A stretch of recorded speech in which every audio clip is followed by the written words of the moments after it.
ఓం నమో మహానందీశ్వరాయ. మహానంది క్షేత్రంలో ఈ కరోనా సందర్భంగా గత సంవత్సరంన్నర నుంచి మహానంది క్షేత్రంలో ప్రధానమైనటువంటి ఆకర్షణగా ఉన్నటువంటి రుద్రతీర్థం అనేటువంటి కోనేరుని మూసివేయడం జరిగింది.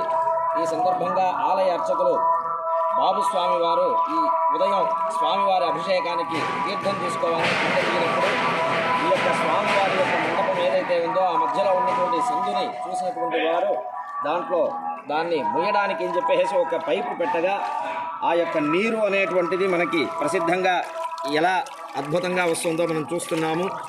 మనకి ఈ యొక్క క్షేత్ర చరిత్రలో మనం చూసుకుంటే గనక మనకి 5 ధారలు, దివోదుని ధార, నందుని ధార అనేటువంటి 5 రకాలైనటువంటి ధారలు ఈ యొక్క క్షేత్రంలో ఉన్నాయని చెప్పేసి మనకి పురాణ గాథలు శివపురాణంలో, స్కాంద పురాణంలో చెప్పబడి ఉన్నది. దానికి ప్రత్యక్ష నిదర్శనంగా ఈ రోజున వారు చేసినటువంటి ఈ యొక్క కార్యక్రమం ద్వారా ఈ నీరు ఎట్లా వస్తుంది అనేటువంటి అద్భుతాన్ని మనం చూసాము.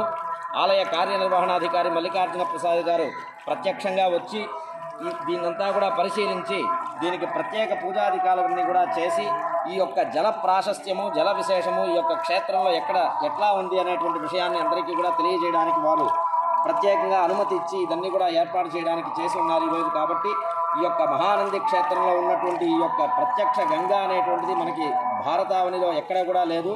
ఇంత స్పీడుగా, ఇంత వేగంగా వెళ్ళేటువంటి ఈ యొక్క జలం అనేటువంటిది చాలా ఆరోగ్యకరము, ఔషధములతో కూడుకున్నటువంటి ఈ యొక్క జల ప్రాశస్త్యం అనేటువంటిది ఎక్కడా లేదు. ఇటువంటి అద్భుతాన్ని ఈరోజు మనం ఈ యొక్క క్షేత్రంలో చూసాం. కాబట్టి ఈ జలాన్ని మనం శిరస్సులో చల్లుకున్నంతనే మన యొక్క సకల పాపాలు కూడా మనకి హరింపబడతాయి. కాబట్టి మహానంది క్షేత్రానికి వచ్చేటువంటి ప్రతి ఒక్క భక్తులు కూడా విశేషంగా ఈ యొక్క జలాన్ని చూసి తరించవలసిందిగా కోరుతాము. అట్లాగే ప్రత్యక్షంగా మనకి వైశాఖ శుద్ధ సప్తమి రోజున గంగాదేవియే ఇక్కడికి వచ్చి స్నానం చేస్తుంది అని చెప్పి మనకి పురాణ వాక్యం ఉంది. కాబట్టి ఆ గంగాదేవికి పాపాన్ని హరింపజేసేటువంటి ఈ యొక్క జలం అనేటువంటిది ఎంత విశేషమైనదో మనందరం కూడా తెలుసుకోవాలి. కాబట్టి ఈ యొక్క క్షేత్రంలో ఉన్నటువంటి జల విశేషాన్ని అందరికీ కూడా తెలియజేయడానికి ఈరోజు ప్రత్యక్షంగా ఇక్కడ గంగాదేవి యొక్క ఉజ్వలంగా ప్రవహిస్తున్నటువంటి జలాన్ని మీ అందరికీ కూడా చూపడం జరుగుతుంది. ఓం నమః శివాయ.